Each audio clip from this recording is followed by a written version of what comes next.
By the time this gets posted, it is 2022, so happy freaking New Year. Hopefully it's not like 2022, 2020 as well, 2020 part 2. Anyway, 2021 is over, and it was a tough year for a lot of us. I'll be honest, there was a lot of aspects of my life that certainly didn't know what I was doing.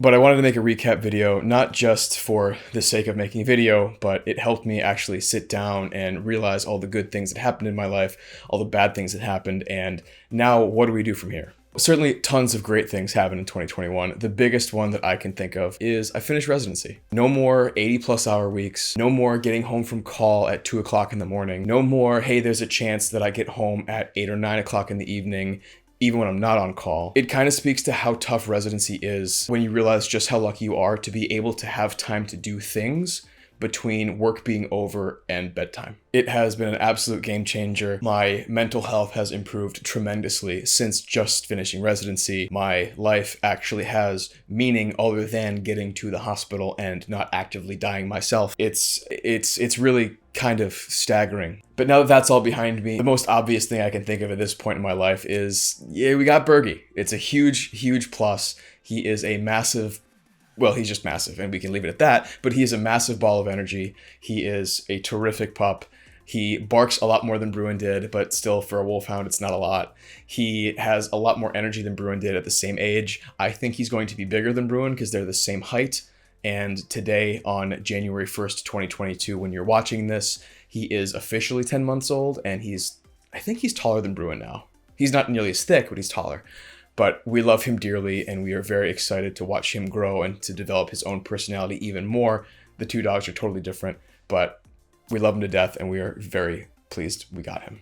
The last major part of this, I guess, pro section is kind of pros and cons, sorta. We got this house. This is the first time that Kira and I have had an actual house. We have an actual backyard. That has been a tremendous blessing. This is a place for us. We don't have to worry about walking into an apartment. We don't have to worry about bumping into people in the lobby when we're getting mail. We don't have to wait for our package room to open to get our packages. Amazon just throws stuff on our front door and we are good to go.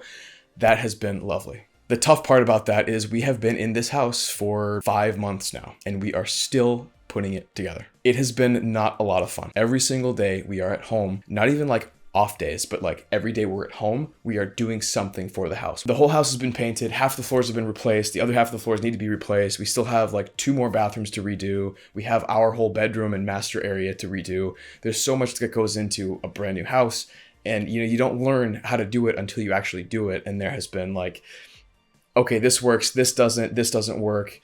What works, we have no idea. There's been so much that goes into it, and it's super, super stressful, and it is now kind of starting to suck the life out of us for potentially buying a house in the future. Of course, Nashville has been a little bit of a shock thus far. Granted, we have not had the time to go out and explore as much as we would like to because fixing the house. But something we've noticed thus far, other than having the backyard for the dogs, which has been beyond lovely, there's not a lot of sidewalks. We're used to walking everywhere. We can't really walk anywhere, especially right where we are. And I'll be honest, we got really spoiled with how good the food scene is in Chicago. We kind of took it for granted. Here, it's like, okay, you can get fried food wherever you go, but that's like not our style. When we go out, we want to eat more or less healthy stuff. Of course, it's going to be a little bit less unhealthy than if we were to eat at home, but there are still other cultures that we want to enjoy through their food that, I don't know. It's like, it's not there yet. It's just not there yet. But finally, after 5 months of doing as much as we could, as quickly as we could, the house is actually starting to shape up into something that we actually kind of enjoy living in.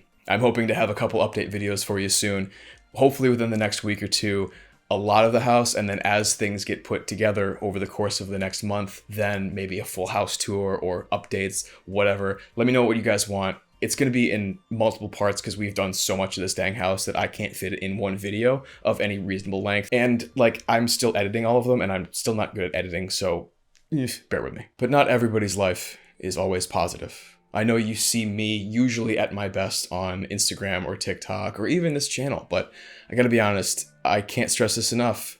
It's not always like that.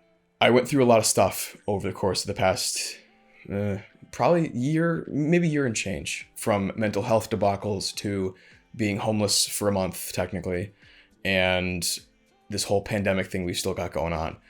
It had been very difficult to balance, and I realize now how much help I needed then, and I never actually went to get it until it became a problem. Plug for mental health.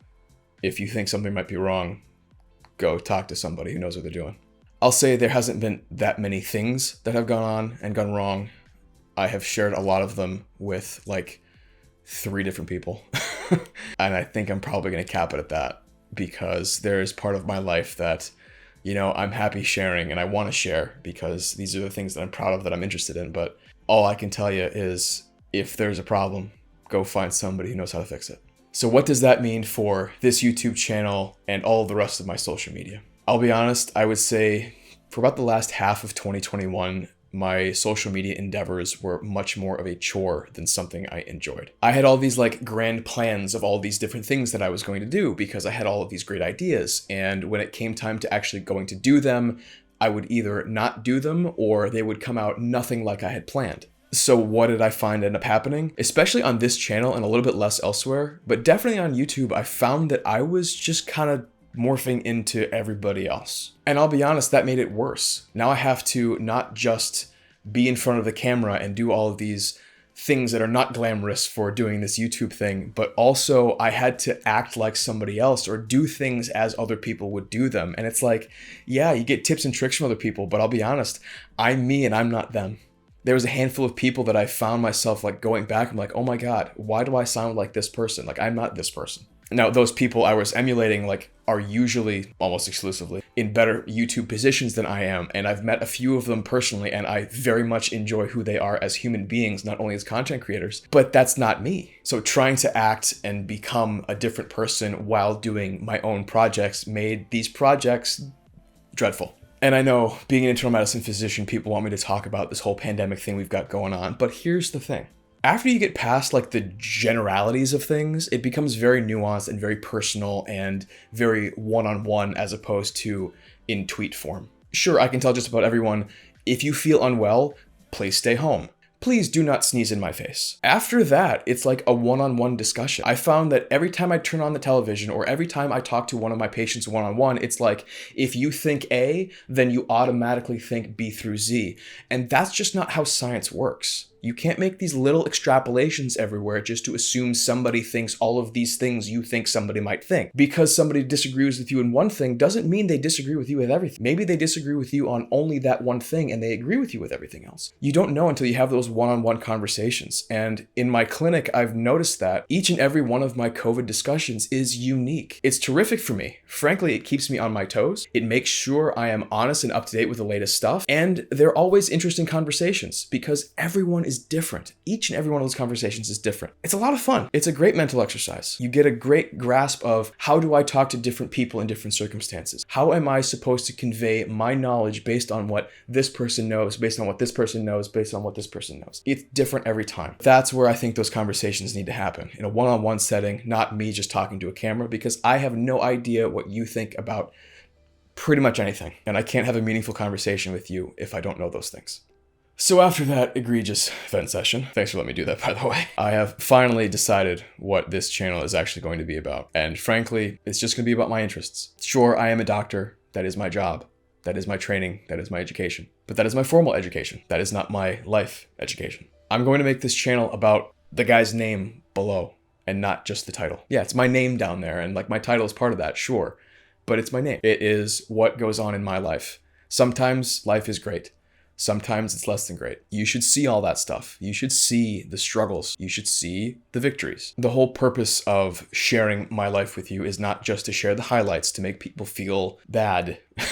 It's to share the ups and downs to make people not feel alone. That's the whole point of these vlogging channels. So there's a lot more that I'm interested in other than being a doctor. Fitness, productivity, tech, all sorts of cool stuff. Got that desk over there. It's awesome. And with any luck, this whole COVID nonsense fades into the background and we get to go travel again. And I can't tell you how much I miss that. But I'll tell you what, if there is some traveling that's going to happen, the videos will be bangers. So this is my channel. This is my life. This is my lifestyle. I really hope you guys hang around through 2022 to see what's in store for this year and beyond. Love you. Love each other. Peace.